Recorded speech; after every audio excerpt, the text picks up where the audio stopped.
Hello sir, नमस्कार. नमस्कार नमस्कार, बोला सर. आज तुम्ही पहिल्यांदा आपल्या आय फ्लाय रेस्टोमध्ये जेवणाचा आस्वाद घेण्यासाठी आला होतात. कसं वाटलं तुम्हाला जेवण वगैरे? एक तर पहिल्यांदा म्हणजे नाव अगोदर सोशल मीडियावरच वाचलं होतं आणि ते पहिले व्हिडिओ बघून आलो आणि अतिशय आनंद झाला.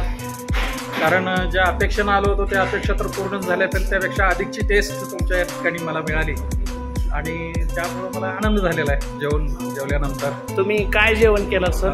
मी धनगरी मटण घेतलं होतं सर. आणि धनगरी मटण जे काही मी मिरजेच्या जवळ पण खाल्लं होतं, आता इथंही खातोय म्हणलं. पण जी धनगरी मटणची जी चव आहे, टेस्ट आहे का नाही, ती फक्त धनगरी मटणालाच असू जाणं असं मला वाटतंय बाबा. ती टेस्ट तुम्हाला इथं भेटली? हो, ते तशीच टेस्ट या ठिकाणी भेटली वगैरे. तुम्हाला बाकी जो भाजीमध्ये मसाला वगैरे वाटतो त्याबद्दल काय? आता तर मला खूप छान वाटतंय एकंदर. काही असं बाकीचं हे वाटत नाही. ज्वारीची भाकरी घेतली होती, ज्वारीची भाकरी पण पापड आलेली अगदी मस्तपैकी. आईच्या भाकरीची आठवण आली मला. खरं लहानपणी आई करायची आणि भाकरीला असा पापुडा यायचा. अशी एक पापुडा आलेली भाकरी खूप दिवसातून बघायला मिळाली.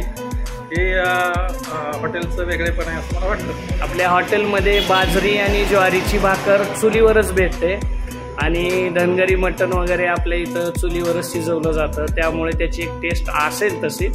म्हणजे एकंदरीत तुम्हाला हे जेवण केल्यानंतर जे आत्मिक समाधान झालेलं आहे, आत्मा तृप्त झालेला आहे. मी तृप्त झालेलो आहे. सांगतो, थोडक्यात सांगतो, मी तृप्त झालेलो आहे तुमच्या जेवणात. बाकी सर्व्हिस नंतर मी येणारच आहे म्हणला.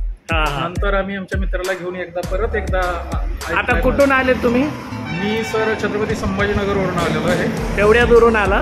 दुरून इथं आलो होतो माझ्या कामानिमित्त, पण ह्या हॉटेलविषयी ऐकल्यामुळं परत मग इकडं पावलं बरोबर वळली गेली आणि अशा पद्धतीने एक चांगलं जेवण मिळालं, त्याबद्दल आनंद आहे. बाकी सर्व्हिस कशी वाटते? सर्व्हिस ही खूप छान आहे, त्या मुलांनी आणून दिल्यावर. त्यामुळं काही मला अडचणीचं इथं काहीच वाटलं नाही आणि एकतर घरी जेवल्याचं समाधान मला मिळालं. ठीक आहे, थँक्यू सर. नक्की या, परत व्हिजिट करा.